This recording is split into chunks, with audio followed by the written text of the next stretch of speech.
Buen día a todos. ¿Cómo están? Muchas gracias por participar del webinar de hoy. Les damos la bienvenida y la temática que vamos a tratar hoy es ecografía musculoesquelética y su utilidad en las inyecciones en terapias regenerativas.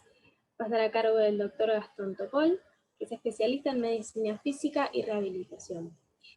Damos las gracias a Saeu y a Mindra por la difusión de este video y esperamos que lo disfruten. Y bueno. Gracias Lucila, gracias Sonokear por la invitación y sobre todo gracias a todos ustedes que están hoy un sábado a la mañana ahí en la computadora, tomándose parte del día de descanso. La idea de esta charla es comentarles un poco, hacerles una introducción a todo lo que tiene que ver con las inyecciones de terapias regenerativas y la utilidad que tiene la ecografía para no solamente para el diagnóstico, sino para la guía de estos procedimientos. Y en realidad, tanto la ecografía como las inyecciones de terapias regenerativas van realmente de la mano. Hoy por hoy, por lo menos al 2021, no existe, a mi criterio, equipo complementario como es la ecografía que tenga mayor utilidad que este. Es decir, hoy es sin duda alguna el mejor recurso que ustedes pueden tener para el diagnóstico de la enorme mayoría de las patologías musculoesqueléticas que van a requerir de inyecciones de terapias regenerativas, no solamente para, repito, el diagnóstico, sino fundamentalmente para la guía de estos procedimientos. ¿Y qué son las inyecciones de terapias regenerativas? Porque yo recién, justo antes de empezar la charla, le preguntaba a Lucila si sabía qué tipo de formación tienen los que están hoy escuchando, y entonces, como no lo sé, a esa respuesta, voy a tratar de dar algunas cosas que son muy básicas, para los que pido disculpas ya tienen formación, pero también les voy a ir dando algunos tips para aquellos que ya tienen experiencia y se puedan llevar algo de esta charla.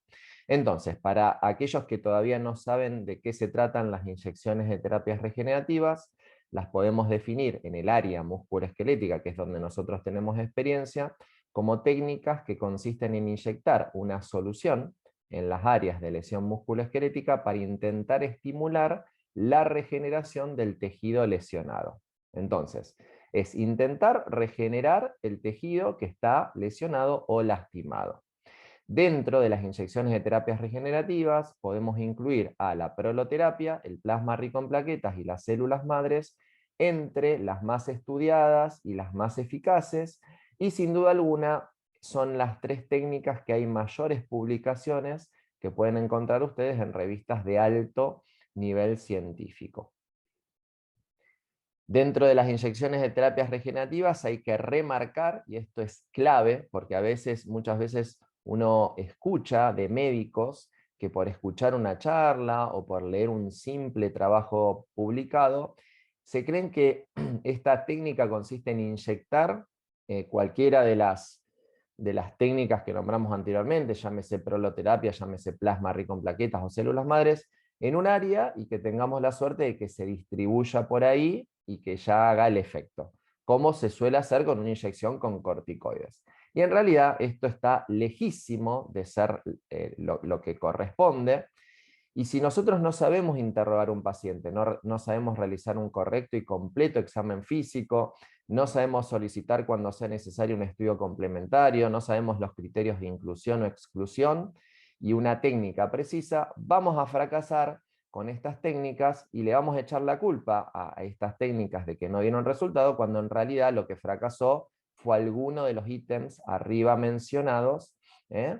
que no fueron realizados en forma correcta y por ende harán que fracasemos en el objetivo del tratamiento. Nosotros llevamos ya 21 años de experiencia, desde el año 2000 estamos haciendo inyecciones de terapias regenerativas, y aproximadamente unos 12 años de el uso de la ecografía para realizar esta técnica.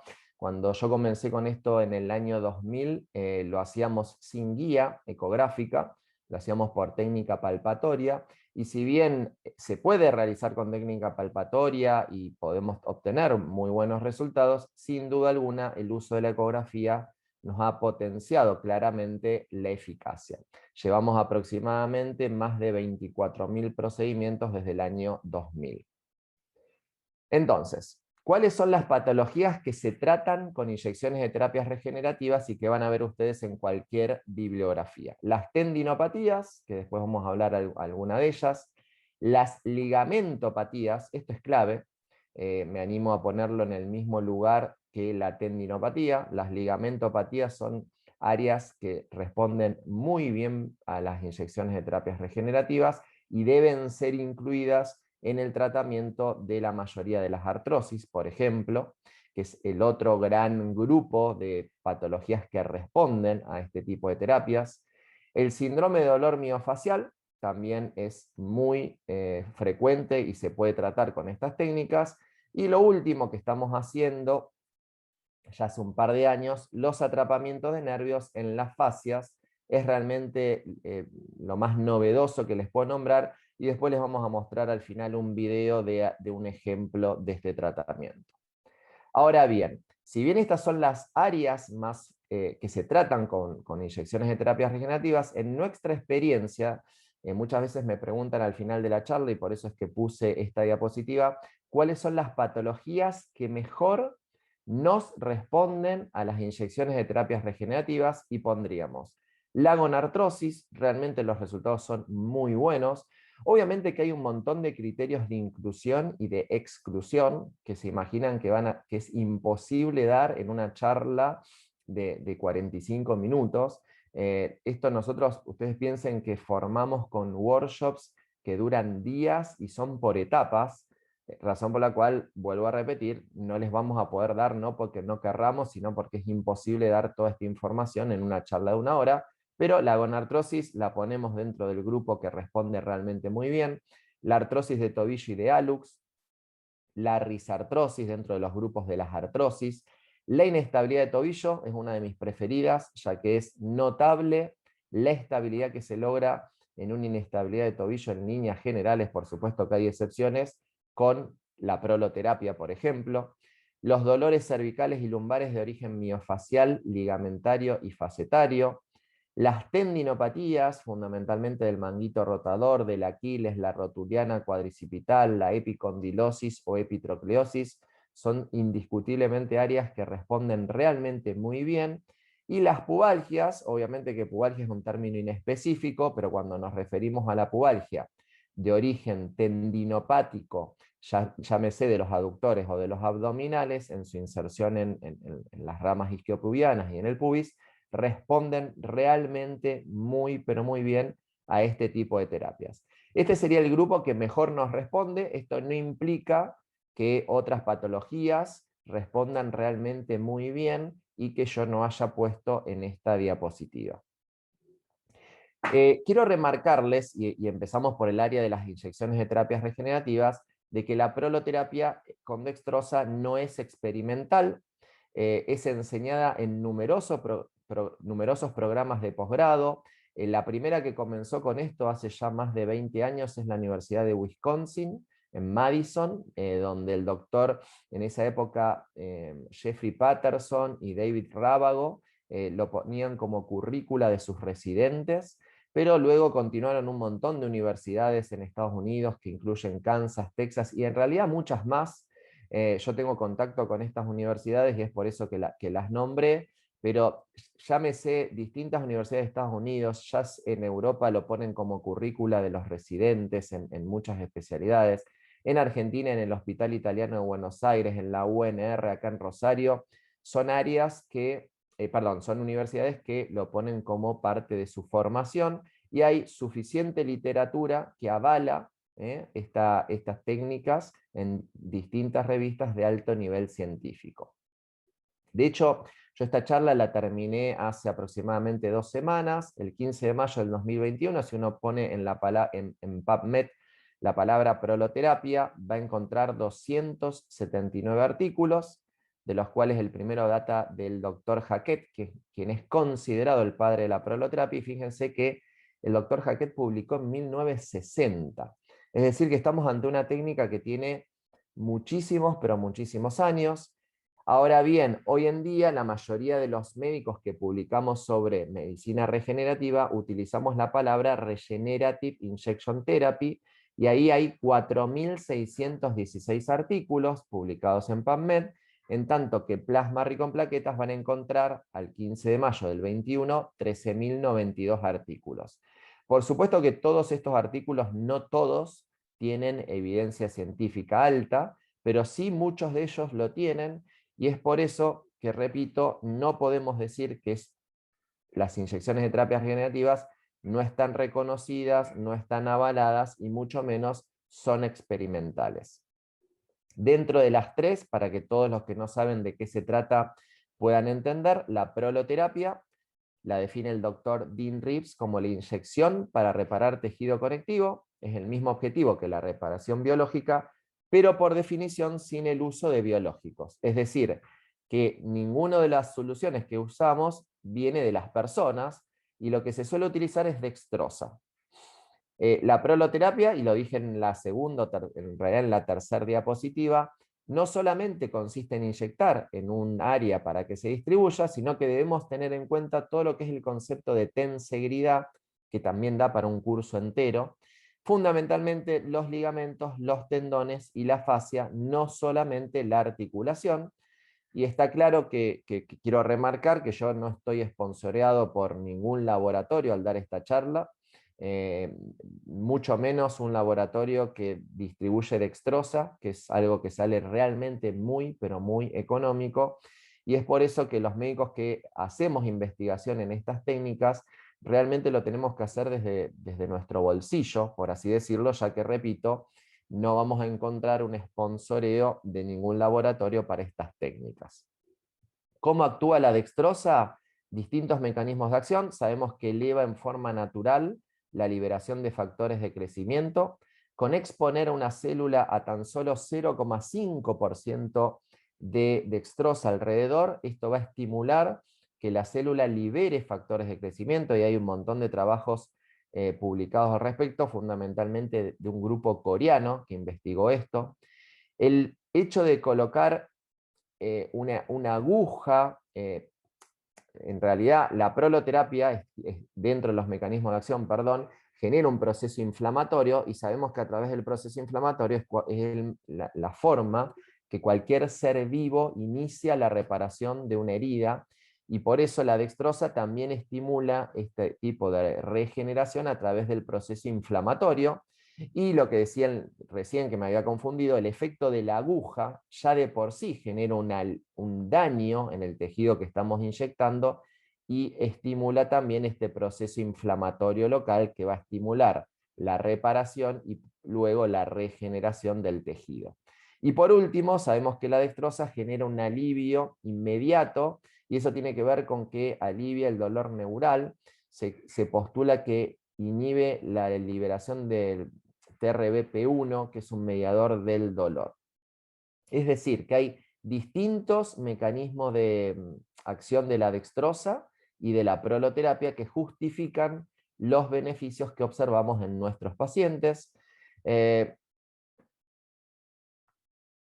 Un factor de crecimiento, y esta diapositiva la puse para dar paso a la siguiente diapositiva, que tiene que ver con el plasma rico en plaquetas, es una proteína compleja, es un polipéptido que cambia la función de nuestro ADN, es como una llave digital que entra exactamente en una cerradura y enciende de forma instantánea el motor de una célula. Esta definición del doctor Dean Reeves es una definición que a mí me gusta mucho, porque explica de forma muy, pero muy sencilla qué es un factor de crecimiento, y como les decía en la diapositiva anterior, sabemos que con solamente exponer de 0,5% de dextrosa a una célula, esta va a generar la liberación y producción de factores de crecimiento. Solamente a modo de mostrarles, nosotros hemos hecho varias publicaciones en revistas de alto nivel científico.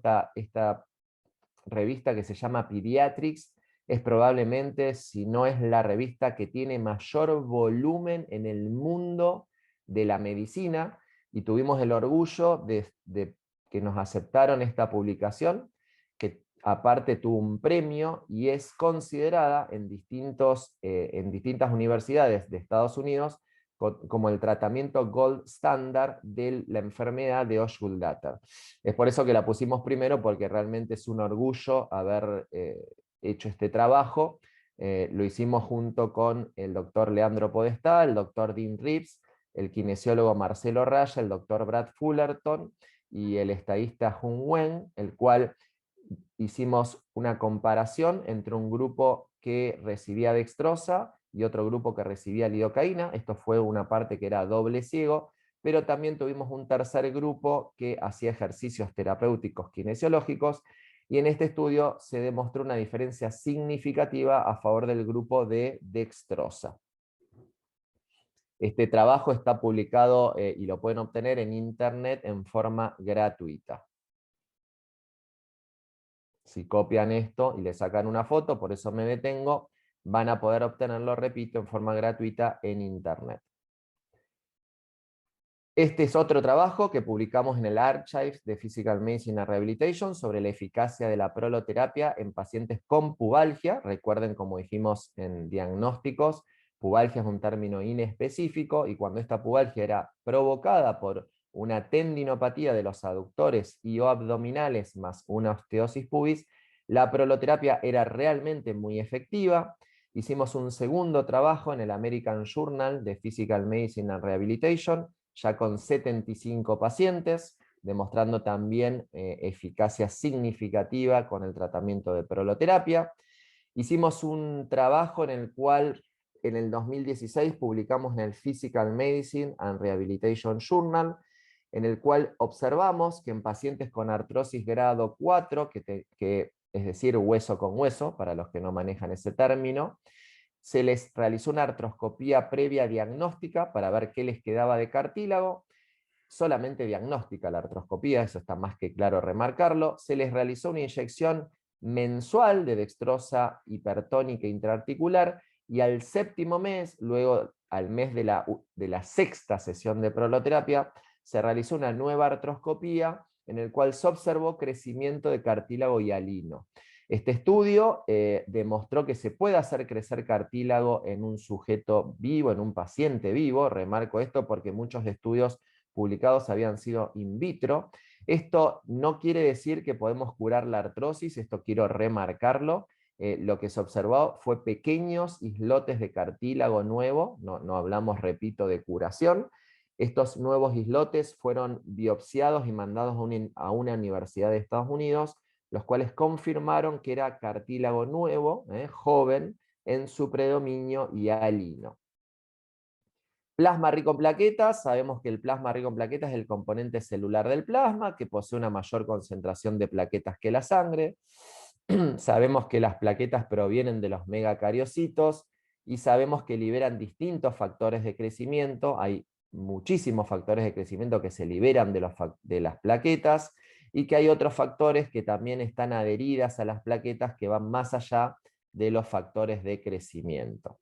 Dentro de lo que es células madres, y perdón que paso rápido, pero si no, no vamos a llegar a la parte más interesante de la charla, que es la que va a continuar.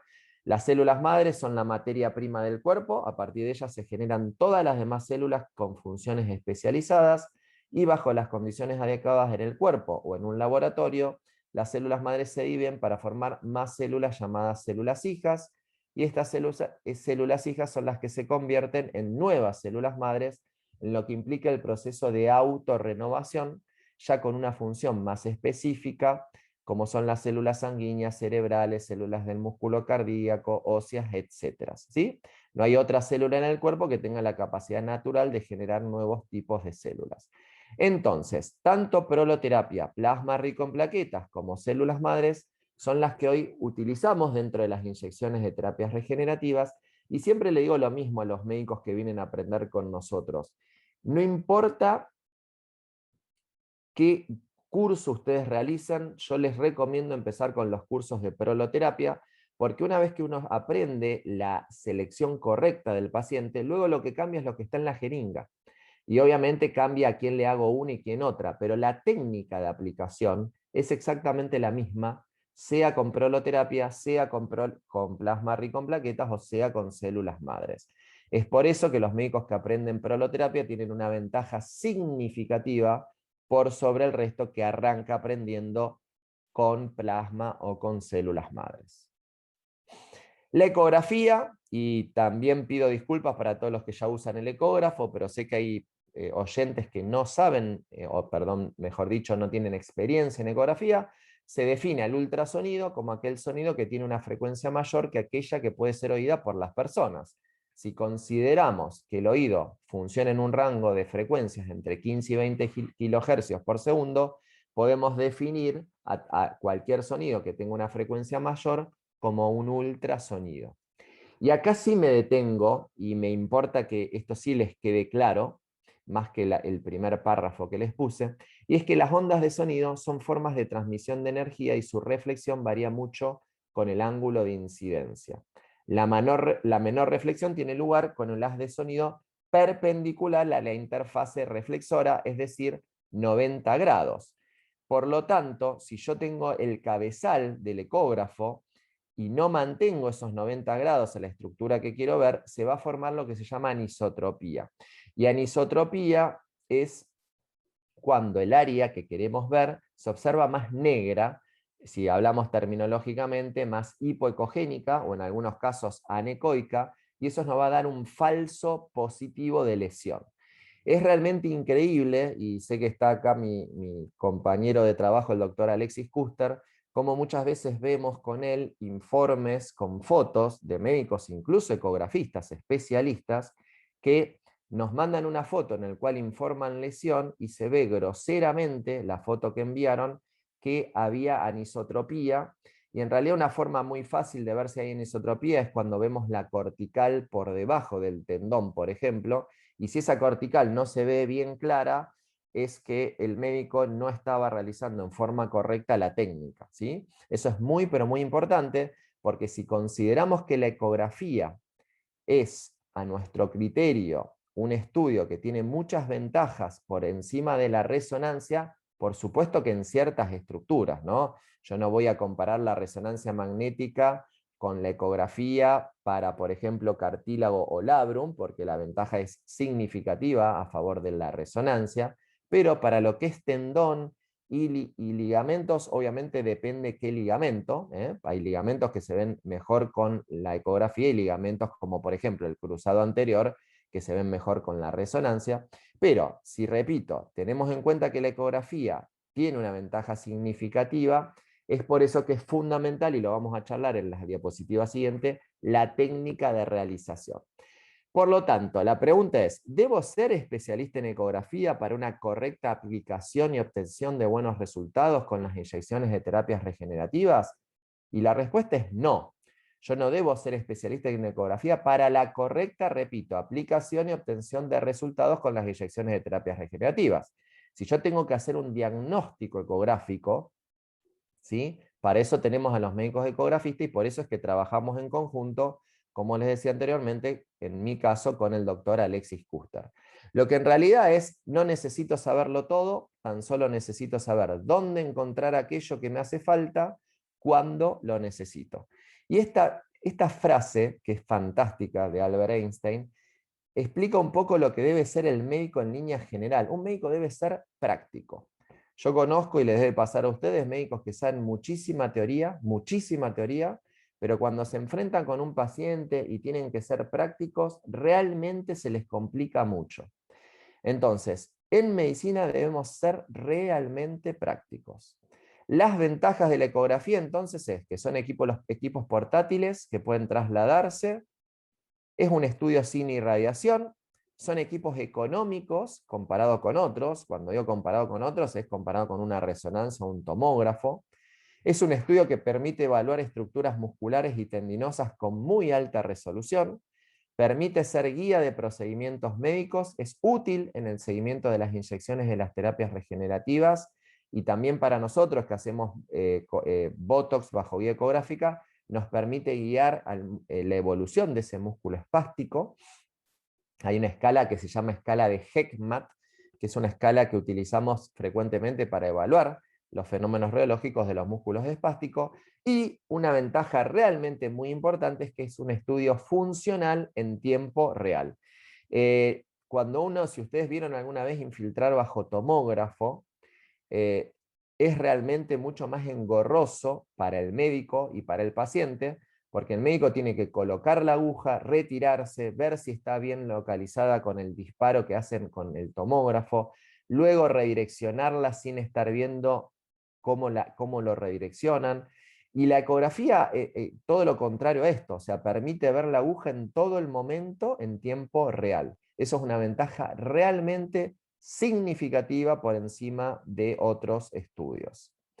Ahora bien, tiene también desventajas. Cuando queremos descartar otras patologías, dijimos anteriormente, por ejemplo, yo quiero ver una ruptura del cruzado anterior, quiero ver una lesión labral del hombro, quiero ver una lesión labral de la cadera, quiero descartar una lesión osteocondral, por supuesto que la resonancia tiene una ventaja por encima de la ecografía.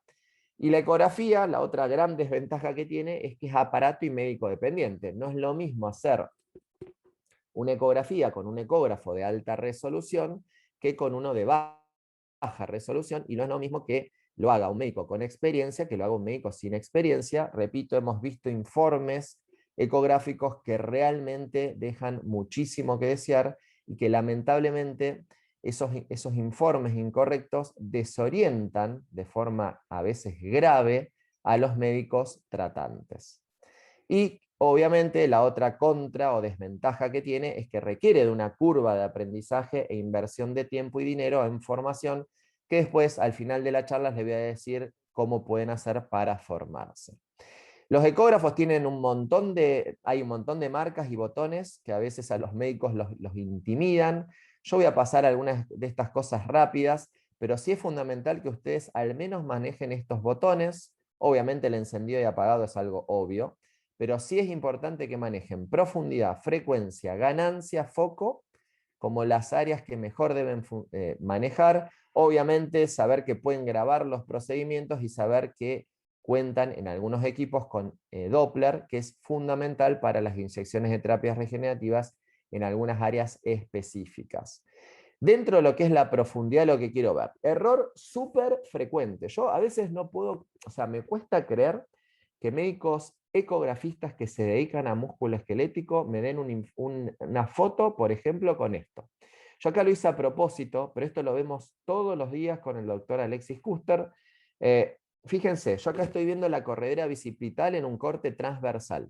Si ustedes le prestan atención, a ver si lo ven con la flechita, esto es 0 de profundidad, donde está la flecha verde, que sería el foco, es 1, 2, 3, 4.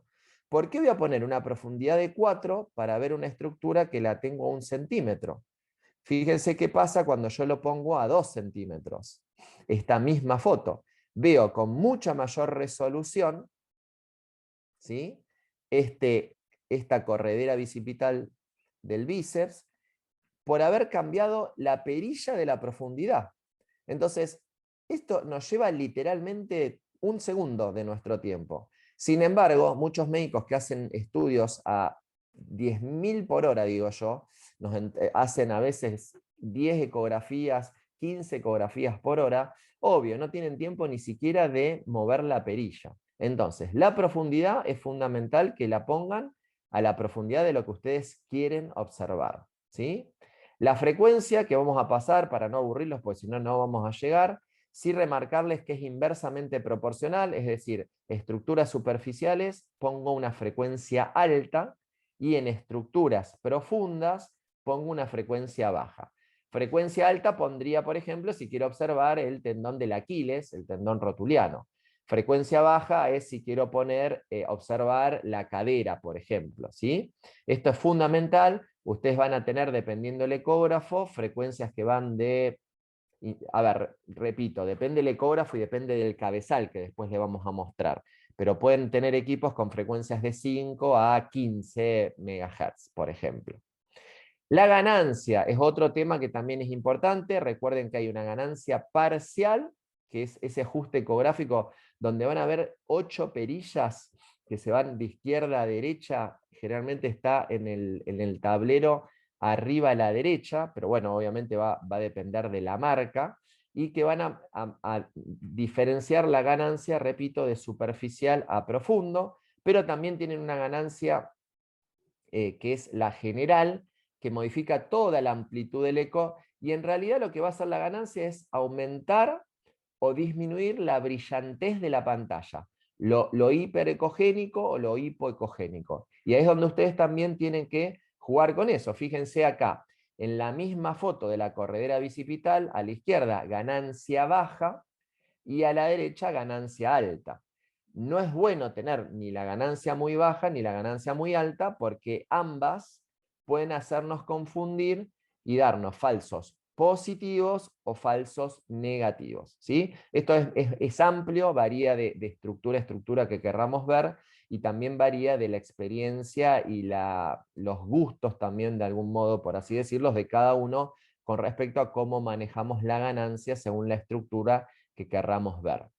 El foco también es clave y lo vemos al mismo error que la profundidad. Podemos definir al foco como el ajuste que vamos a utilizar para ver con mayor nitidez aquella parte de la pantalla en la que queremos, en la que tenemos la estructura que nos interesa estudiar. Por ejemplo, fíjense acá en el tendón del supraespinoso. Yo puse el foco a 2 centímetros. Error. Si yo quiero ver una estructura que está entre medio y 1 centímetro. Cuando modifico el foco a 1 centímetro, fíjense la mayor nitidez del supraespinoso comparándolo con este que veíamos con menos foco. ¿Sí? Es la misma foto. Transductores. Es el nombre genérico que se refiere a un elemento que transforma un tipo de energía a otra, y en realidad es lo que hace el transductor. De hecho, todos los órganos biológicos son transductores. Por ejemplo, la retina convierte la luz, la cóclea convierte el sonido, las terminaciones nerviosas el calor. El músculo también es un transductor que funciona a la inversa que los transductores sensitivos, ya que convierte la energía eléctrica en energía mecánica. Hay distintos tipos de transductores que los que hacen ecografía manejan muy bien. En mi caso, los 2 transductores que utilizo son el lineal para casi, me animo a decirles, la mayoría de las estructuras que queremos estudiar. Con un buen transductor lineal es suficiente, pero el convexo es realmente útil, sobre todo para estructuras, como les decíamos anteriormente, profundas, ya que vamos a tener frecuencias más bajas, que acuérdense que es inversamente proporcional, y estas estructuras más profundas, como por ejemplo son la cadera, sobre todo en un paciente con sobrepeso, y la columna, que estamos haciendo con el doctor Kuster, bloqueos ya no solamente de facetas, sino en algunos casos bloqueos radiculares. Con el cabezal convexo podemos ver en muchos pacientes estas estructuras para poder realizar el procedimiento de infiltración. ¿Cómo agarrar el transductor? Parece una obviedad, pero que lamentablemente la mayoría también de los médicos que vemos en los workshops lo hacen en forma incorrecta. Recuerden usar el gel de acoplamiento, el cual permite que el transductor se deslice de derecha a izquierda, de distal a proximal, y obviamente aumente la penetración del sonido, que es la razón fundamental por la cual se utiliza el transductor o cabezal. Y lo importante también, que esto también es otro error muy frecuente, realizar mucha presión cuando agarramos el cabezal. Eso va a deformar las estructuras de interés y puede ser no solamente fatigoso para el ecografista como el paciente, sino que fundamentalmente cuando uno hace mucha compresión, comprime vasos, arterias pequeñas, venas, y eso va a hacer que no las observemos, y el riesgo que eso implique cuando hacemos una inyección de terapia regenerativa. Por eso no debemos hacer mucha compresión. Recuerden que debe estar en forma perpendicular, esto sobre todo cuando nos referimos a tendones, ya que si no lo hacemos en forma perpendicular, acuérdense que se va a generar lo que se llama anisotropía, y por ende va a haber falsos positivos con áreas hipoecoicas o anecoicas que no van a ser reales, sino que van a ser el error de técnica. Acá tenemos un ejemplo de cómo agarrar el transductor en forma correcta. Fíjense mi dedo índice y pulgar, y mis 3 dedos que están apoyados en este caso en el hombro de la paciente. Esta es una forma incorrecta. Yo agarro bien el ecógrafo, pero hago anisotropía. ¿Por qué? Porque no estoy 90 grados perpendicular a la estructura, y aparte el gel ya se empieza a perder acá. Esta es otra forma incorrecta de agarrar el transductor. Yo estoy agarrando el transductor a 90 grados, pero al agarrarlo de arriba va a hacer que cuando yo lo empiece a mover, se me va a mover más, valga la redundancia, y por ende voy a hacer anisotropía.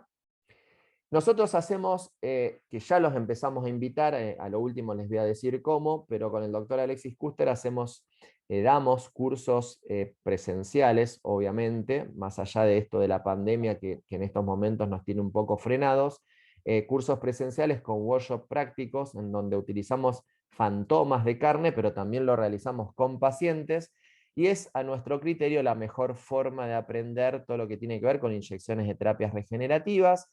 Recuerden que uno puede tener en este caso un corte longitudinal con aguja en plano, como vemos acá, toda la aguja. Esta sería una forma correcta de aguja en plano. Esta sería una forma incorrecta. Yo hago longitudinal con aguja en plano, pero el cabezal no está por encima de la aguja. Esto es incorrecto. Esta es otra forma incorrecta de hacer en plano, que también vemos. Todos estos son errores que observamos en los workshops que realizamos. Esto ya sería un ejemplo de aguja fuera de plano, en el cual yo trato de colocar la aguja en donde esté esta flecha, y obviamente la pantalla que vamos a estar viendo de la ecografía, la estructura que querramos inyectar debe estar literalmente exactamente en la mitad de la pantalla. Si yo tengo una estructura X que quiero inyectar y está en la mitad de la pantalla, y coloco la aguja donde está la flecha, vamos a coincidir con esa estructura. Si no hacemos esto, probablemente fracasemos, como por ejemplo acá.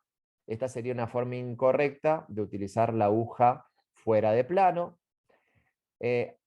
Estos son muchos de los videos que utilizamos.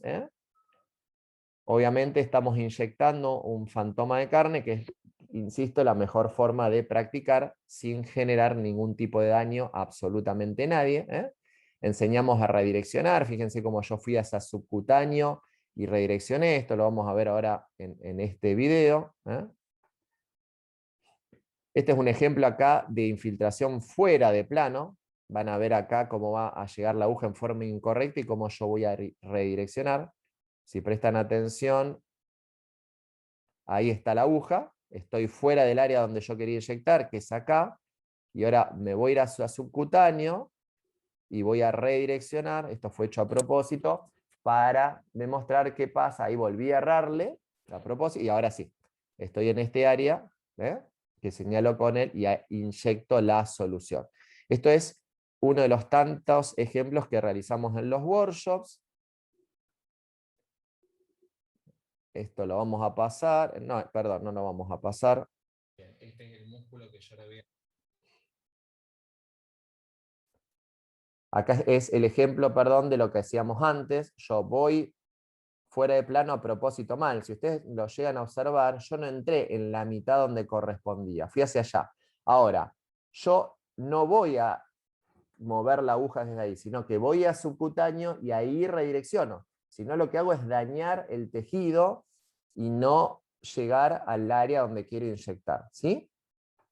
Entonces, ya para ir terminando, ya falta poquitito, quiero remarcar que las inyecciones de terapias regenerativas son realmente una herramienta excelente para los músculos que hacemos dolor musculoesquelético, pero que no deben ser realizadas si no se tiene la formación adecuada. Eso es fundamental. Es sin dudas uno de los mejores tratamientos en dolor osteomioarticular. A nosotros nos encanta enseñar, y a mí me pone orgulloso que haya médicos bien formados haciendo estos tratamientos, pero me pone realmente muy mal cuando médicos sin formación realizan esta técnica. Primero me pone mal porque, pobre paciente, le realizan un tratamiento que no solamente no es exitoso, sino que puede tener complicaciones, porque obviamente que las puede haber, y por sobre todas las cosas también desprestigian a la técnica, que es realmente tan buena. Es por eso que los estimulo a formarse.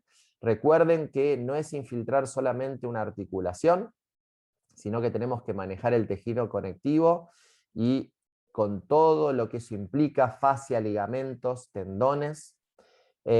Los estimulo a que, insisto, se formen en los workshops. Nosotros formamos parte de la LAOM, que es una asociación que es la filial latinoamericana, en este caso argentina, de la AAOM, que es la entidad madre, la American Association of Orthopedic Medicine, es la entidad madre en inyecciones de terapias regenerativas, que tengo el orgullo de ser el presidente del capítulo latinoamericano, y esta sociedad realiza numerosos cursos de formación. Los invitamos con el doctor Alexis Kuster a hacer un workshop de intervencionismo.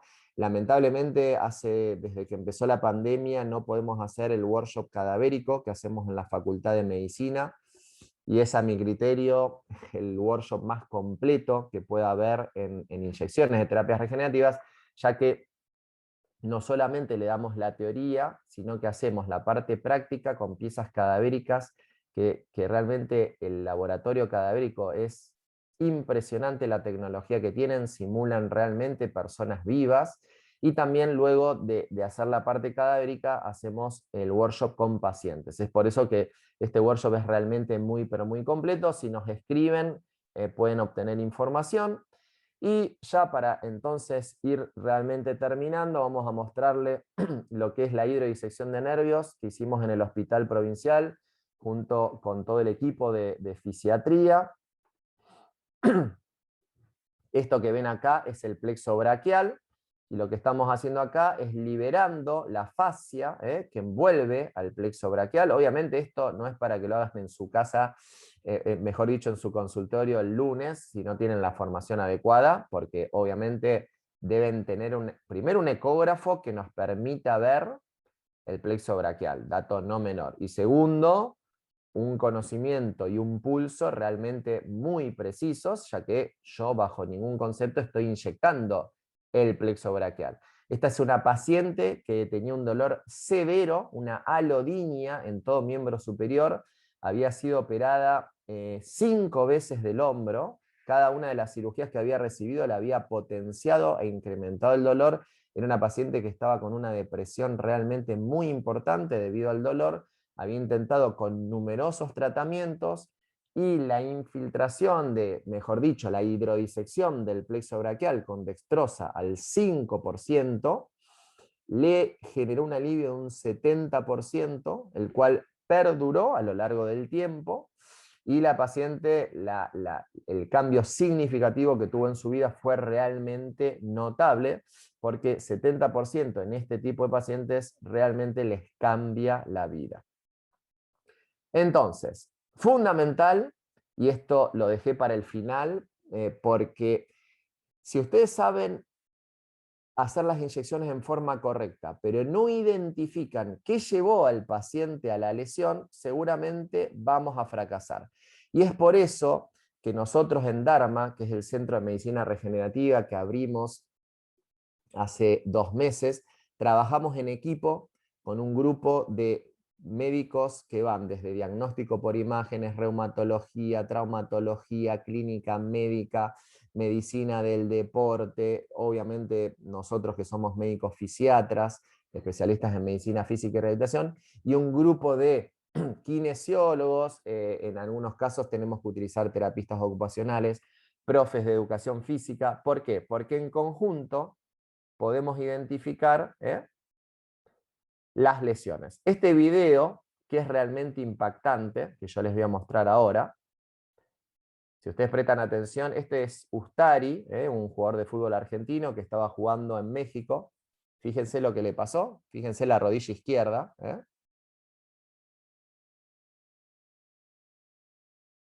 Yo quiero que vean en detalle cuando él se lesiona, y traten de identificar qué llevó a este jugador a la lesión. Presten atención, ahí va a patear.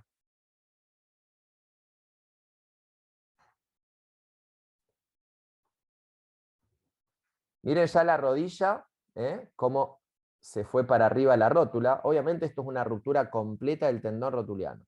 Acá hay 2 cosas que llaman la atención. Primero, fíjense el deseje claro que tiene este jugador de fútbol profesional. Este deseje claro, cómo se va hacia la izquierda. Es clarísimo, fíjense el tronco, cómo se va hacia la izquierda. Se ve incluso en la pierna derecha, que es la que está pateando, cómo se va todo el tronco hacia la izquierda. Eso ya habla de una debilidad del glúteo medio y menor. Cada vez que vemos una lesión en un deportista de alto rendimiento es muy frecuente encontrar debilidad del glúteo medio y menor, músculos que lamentablemente no se entrenan, y obviamente la fase excéntrica, ya que sabemos que los desgarros musculares y las rupturas tendinosas ocurren en la fase excéntrica. Miren, ahí está en excéntrico el cuádriceps, ¿no? En excéntrico el cuádriceps y sufre la ruptura completa. Fíjense el jugador este que se cree, es muy gracioso, pobre, porque se cree que estaba haciendo tiempo, que es tan típico, lo viene a empujar como decirle, che, dale, dejate de hinchar, y miren la cara que pone como pobre, como que se rompió, y este es un jugador contrario, ¿eh? Le da dolor incluso a él, porque realmente es llamativo, y repito, el jugador del otro equipo lo llama al médico para que lo venga a asistir. Entonces, si nosotros no trabajamos en equipo, no vamos a saber hacer inyecciones de terapias regenerativas. Entonces, ya sí, les prometo, la última diapositiva, para lograr el éxito en inyecciones de terapias regenerativas debemos saber interrogar y realizar un examen físico completo en patologías musculoesqueléticas, saber los criterios de inclusión y exclusión de las inyecciones de terapias regenerativas, saber realizar una técnica correcta para poder inyectar las áreas adecuadas y evitar las áreas donde puedan existir complicaciones,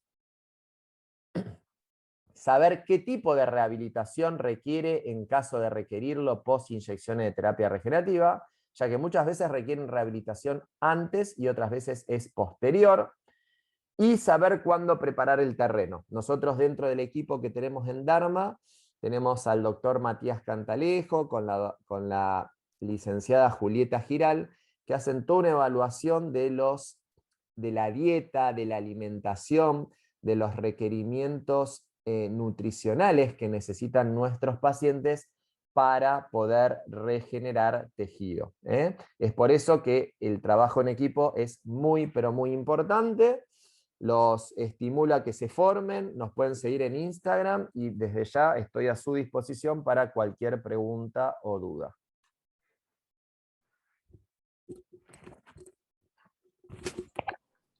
Bueno, doctor, muchísimas gracias por esta exposición, muy buena charla. Cualquiera que tenga alguna duda puede escribirla ahora que la vamos a estar leyendo.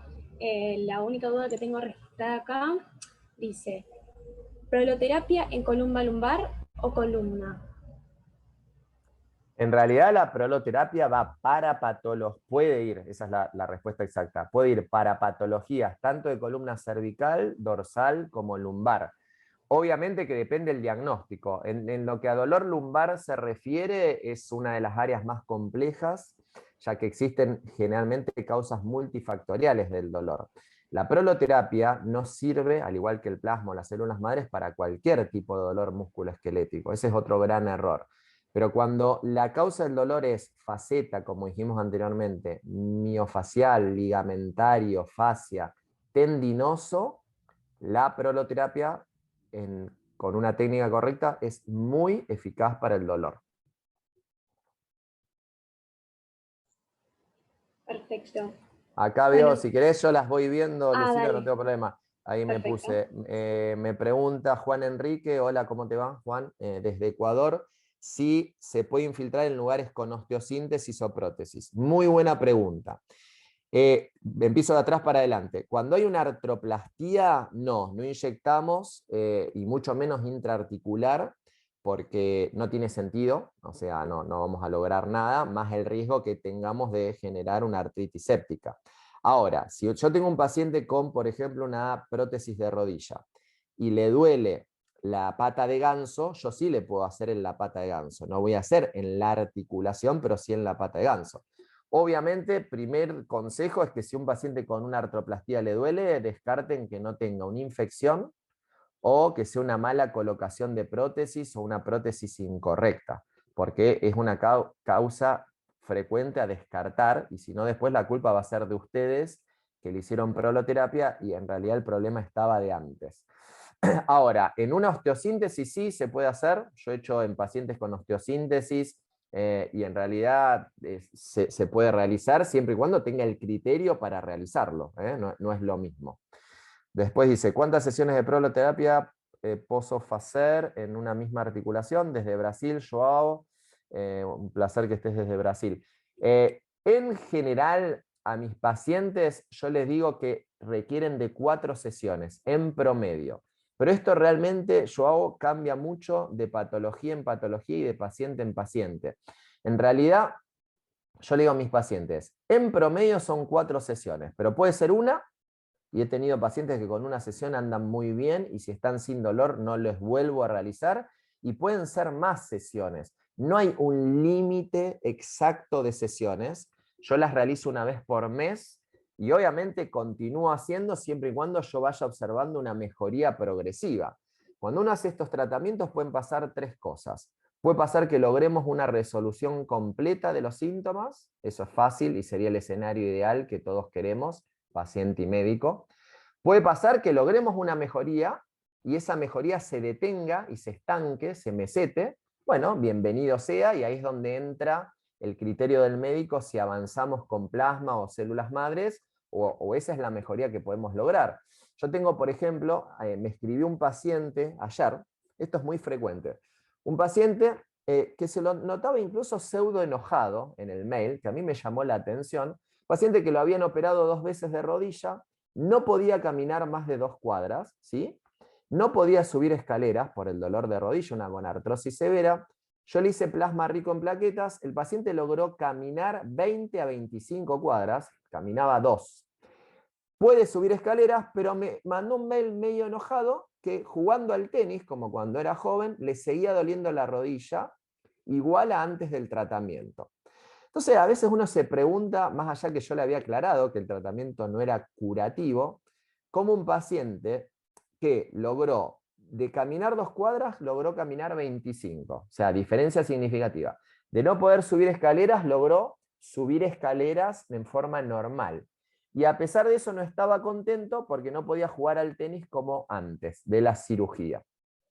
Entonces, eso es muy importante que uno remarque qué objetivos uno tiene con el tratamiento. Hay pacientes que podemos curar, por ejemplo, una ruptura parcial de un tendón, y hay pacientes que podemos mejorar, en algunos casos un 100% en cuanto a síntomas se refiere, pero en otros casos, como el paciente que yo recién le nombraba, es parcial la mejoría.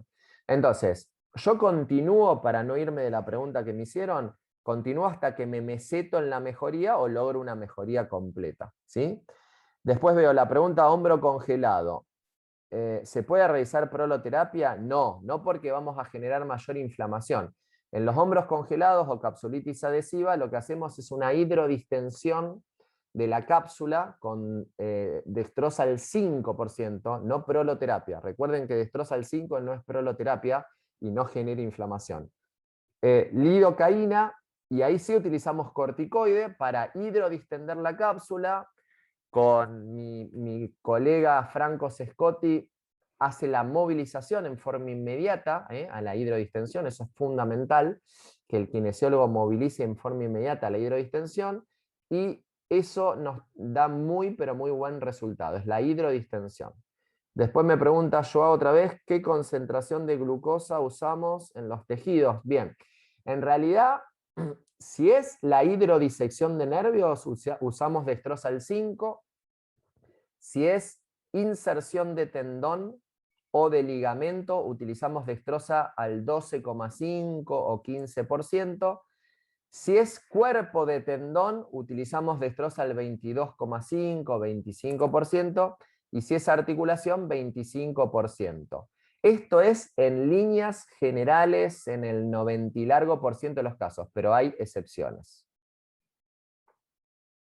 Bueno, no veo más preguntas, no sé vos, Lucila, si recibiste por algún otro lado alguna otra pregunta. Sí, ahí recién en el chat acaban de poner una nueva de Sebastián. ¿De la diabetes? No sé si Sí. sí. Me pregunta si está contraindicado en diabéticos. En absoluto, para nada, porque no eleva la glicemia en sangre. Lo que sí, si hay un paciente diabético que no está compensado, no les recomiendo hacer, pero no porque le elevemos la glicemia, es porque no va a tener un terreno apto para regenerar tejido. Entonces, siempre conviene que ese paciente diabético esté estabilizado. ¿Está? Eso es fundamental, pero no hay una contraindicación por sí de esto. Bueno, Juan, gracias por los saludos. Es un médico que es de Ecuador que estuvo rotando con nosotros. Y agradezco los comentarios que están apareciendo. Doctor, también en el cartel de preguntas hay 2 preguntas más. Una dice, Dale.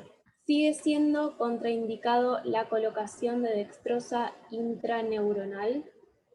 Sí, correcto. No, nosotros no vamos a inyectar dentro del nervio. Eso es clave. No, porque podemos generar un daño, pero no por la dextrosa en sí, sino que cualquier inyección dentro de un nervio puede generar tejido, lesión en el tejido. Obviamente sí podemos inyectar la fascia que envuelve, como mostrábamos anteriormente, a los nervios. Eso es lo que nosotros llamamos hidrodisección de fascia. Inyectar la fascia que envuelve y que comprime ese nervio, por ejemplo en un túnel carpiano. ¿Qué volumen me pregunta acá? Vamos a hacer las últimas 2 preguntas entonces. ¿Saben por qué? Porque me tengo que ir a dar una charla a un congreso internacional. No, mentira, es un lapsus de mi inconsciente que quiere ir al congreso. La tengo que dar desde mi casa. No viajo, lamentablemente. ¿Qué volumen de solución podemos utilizar? No, en realidad no hay una dosis de volumen máximo. Sí hay un volumen máximo que recomiendo que no utilicen mucha lidocaína, porque cuando ustedes diluyen la proloterapia, recuerden que se utiliza lidocaína y por ende no queremos utilizar volúmenes altos. Mi recomendación es que por jeringa de 10 centímetros de preparación no pongan más de 1 cc de lidocaína, ¿sí? Acá me preguntan el contacto. Mi mail es gtopol@hotmail.com. Lo voy a escribir acá en los chats para que lo tengan. Ese es mi mail que preguntan. Y en Instagram es Proloterapia Argentina. Bueno, y creo que no hay ninguna más. No sé si había una que me pueda... La última que dice. Dale, la última. ¿Y qué opina de la escleroterapia en tendinopatías con neovascularización? Bien. A ver, la escleroterapia en realidad tiene que ver con un término más antiguo, pero lo más moderno que podríamos asociar con escleroterapia es el tratamiento que el doctor Håkan Alfredsson ha publicado muchísimos trabajos y que tuvimos el orgullo de que él estuvo en nuestro consultorio, ya que lo invitamos a dar un curso, es un médico de Suecia, traumatólogo, y él en realidad lo que inyecta es polidocanol, que es un esclerosante que se utiliza para esclerosar varices, en los neovasos, como decía la pregunta que recién me hacías, para esclerosar los vasos y de esa manera mejorar el tendón. Él tiene la teoría, o él piensa que el problema está por fuera de los tendones y que esos vasos que tienen neurotransmisores, que van desde acetilcolina, sustancias P, cuando uno los destruye, el tendón empieza a mejorar. La realidad es que nosotros vemos que haciendo proloterapia, esos neovasos en general, o plasma rico en plaquetas o células madres, desaparecen. Él hace al revés, él trata por fuera del tendón y mejora el tendón. Yo he utilizado pocas veces escleroterapia con polidocanol en pacientes que no me respondían a prolo y tuve relativamente buena respuesta. Pero no es algo que tenga mucha experiencia, pero trata sobre lo que recién les dije.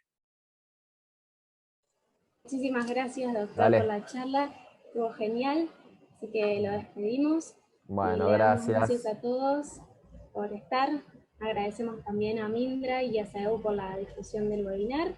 Bueno, esperamos que lo hayan disfrutado. Ahora les dejo mi contacto en el chat. Chao, hasta pronto. Gracias. Gracias. Chao.